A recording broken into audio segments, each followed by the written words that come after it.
Messieurs, dames, cette série va me rendre fou. Je crois comprendre un truc, puis en fait pas du tout. Je pars sur une idée et ensuite je pense le contraire.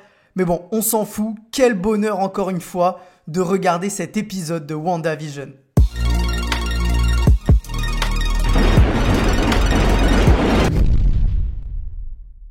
Salut à tous, heureux de vous retrouver pour parler du dernier épisode de WandaVision qui est sorti ce matin. Du coup, moi maintenant j'ai instauré un petit rituel, c'est que je me lève genre vers 8h, je mate les 2 premiers épisodes et ensuite j'enchaîne sur le nouveau. Bon, après j'ai réfléchi, je me suis dit que si j'allais faire ça toutes les semaines, au bout du 9e épisode, va falloir que je me lève très tôt pour me refaire les 8 précédents. Bref, cet épisode est clairement le plus intéressant et je trouve que ça valait vraiment le coup d'attendre. Je vais vous parler de ce que j'ai cru comprendre de cet épisode, des easter eggs que j'ai pu remarquer au premier visionnage parce que je ferai certainement une autre vidéo plus approfondie dans laquelle je parlerai des easter eggs après avoir revu l'épisode. Et surtout, je vais vous parler de mes différentes idées à venir pour la série. Alors, à partir de maintenant, tu vas entrer en zone full spoiler. Donc, si t'as pas encore vu l'épisode, pars vite et reviens après. Ou alors, si tu t'en fous de te faire spoiler, bah t'es le bienvenu. Alors déjà pour moi, première chose, Wanda n'a pas créé la bulle dans laquelle elle se trouve. Même si elle peut bien évidemment, grâce à ses pouvoirs, interagir dedans et modifier la réalité, comme on l'a déjà vu faire dans la série. Je m'explique. Wanda est capable de revenir en arrière, de refaire la déco par exemple de sa maison et plein d'autres trucs, mais je pense que quelqu'un et une organisation, ou plusieurs en l'occurrence, moi je pense à Hydra et l'AIM, sont derrière tout ça. Je vous avais déjà parlé de l'AIM dans ma dernière vidéo que je vous invite à aller regarder si vous ne l'avez pas encore vue.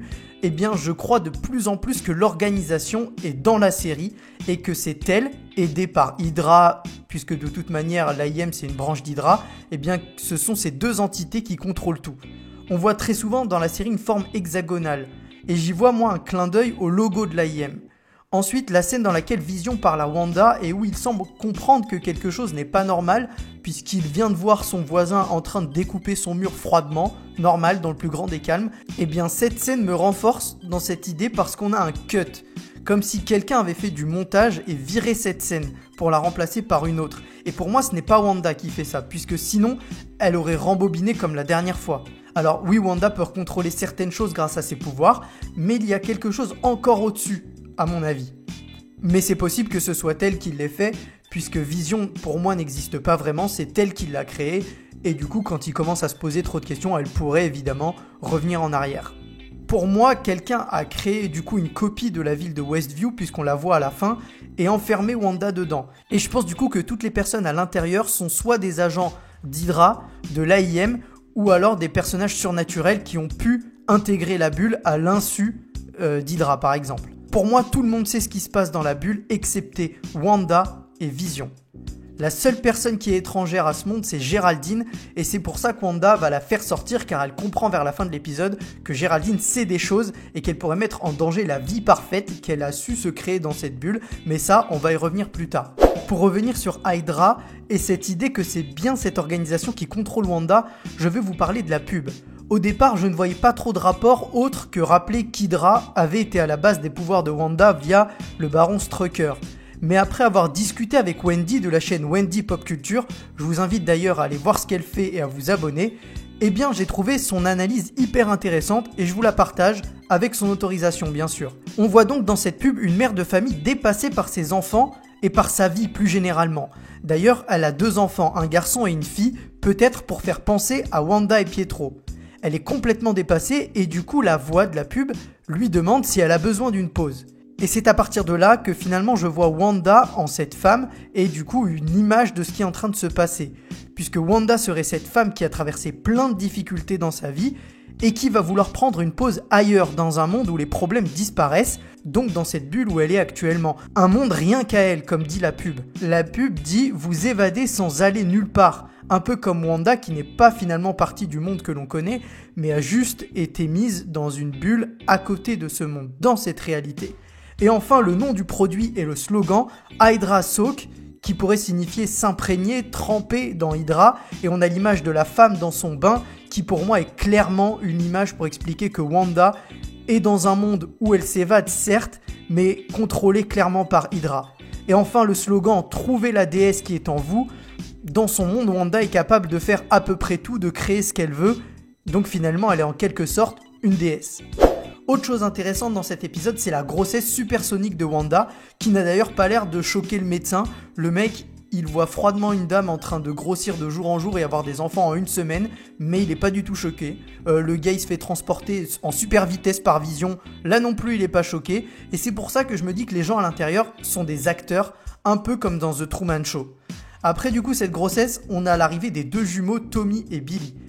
Donc là ça ne fait plus aucun doute, on a bien les 2 frères que l'on connaît dans les comics. À voir du coup si comme dans les comics, les 2 vont être retrouvés par Mephisto, puisqu'ils sont créés à partir de son âme, et qu'il va les absorber en quelque sorte et les faire disparaître avant qu'ils soient réincarnés dans le corps de 2 garçons qui là aussi s'appellent Tommy et Billy et qui deviendront plus tard Wiccan et Speed.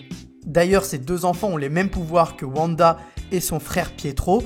Tommy possède ceux de Pietro et Billy ceux de Wanda. Et d'ailleurs, je me demande si ce n'est pas Billy qui déjà utilise ses pouvoirs dans le ventre de Wanda pour donner vie aux papillons dans la chambre d'enfant, puisque elle-même dit qu'elle n'a pas fait cette chose et que ça a été fait à son insu. Et du coup, c'est à partir de la naissance des enfants que l'épisode devient très intéressant. En voyant ces 2 bébés, Wanda dit qu'elle avait un frère jumeau qui s'appelait Pietro. Et c'est marrant parce que dès qu'elle dit son prénom, elle reprend son accent sokovien qui avait disparu jusque-là. Et elle commence à fredonner une chanson dans sa langue natale, j'imagine. Mais ce qui est bizarre, c'est que dans le premier épisode, elle semblait complètement avoir tout oublié et n'avoir aucun souvenir de son passé. Mais là, elle parle de son frère. Peut-être qu'elle reprend petit à petit le contrôle de son esprit.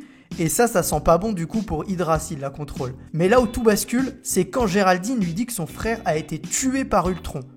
Alors là, Wanda, elle comprend tout de suite que Géraldine sait beaucoup de choses sur elle. Et elle va donc l'expulser. Et on la voit du coup arriver à l'extérieur, dans la vraie ville de Westview. Et d'ailleurs, on passe du format 4/3 au format 16/9 à ce moment-là. Et du coup, à l'extérieur de cette bulle, on voit bien la base qu'on a pu voir plusieurs fois dans les trailers, la base du Sword qui est implantée autour de la bulle de Wanda. Ce qui m'intrigue aussi beaucoup, c'est la conversation entre Vision et ses 2 voisins lorsqu'ils parlent de Géraldine alors qu'elle est à l'intérieur de la maison avec Wanda. Les 2 sont suspicieux mais surtout semblent savoir pourquoi elle est là et ils sont sur le point de l'avouer avant de se rétracter.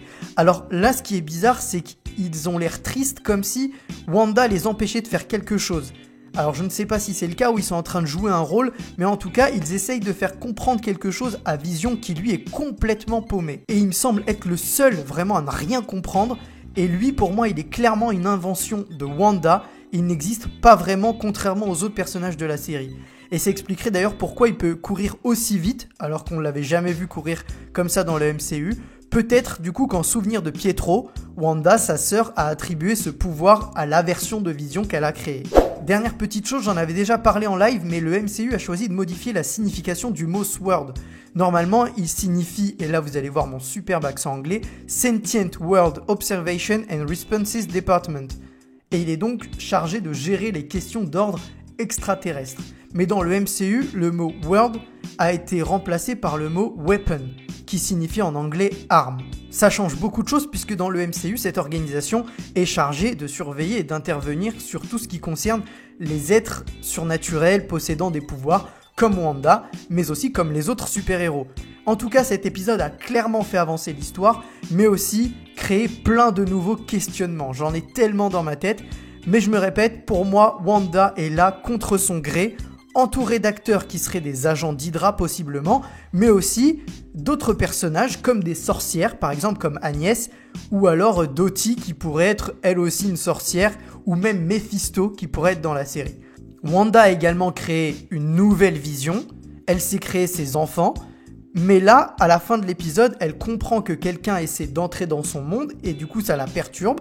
Ce quelqu'un, c'est Géraldine qui représente le Sword et c'est pour ça qu'elle la sort de sa bulle. Reste à savoir maintenant comment Wanda va réussir à gérer tout ça, sachant que Vision va de plus en plus se poser des questions. Voilà, c'est la fin de cette vidéo. N'hésite pas à la liker, la partager et à t'abonner pour montrer ton soutien et que tu aimes ce que je fais. On se retrouve très vite. Ciao!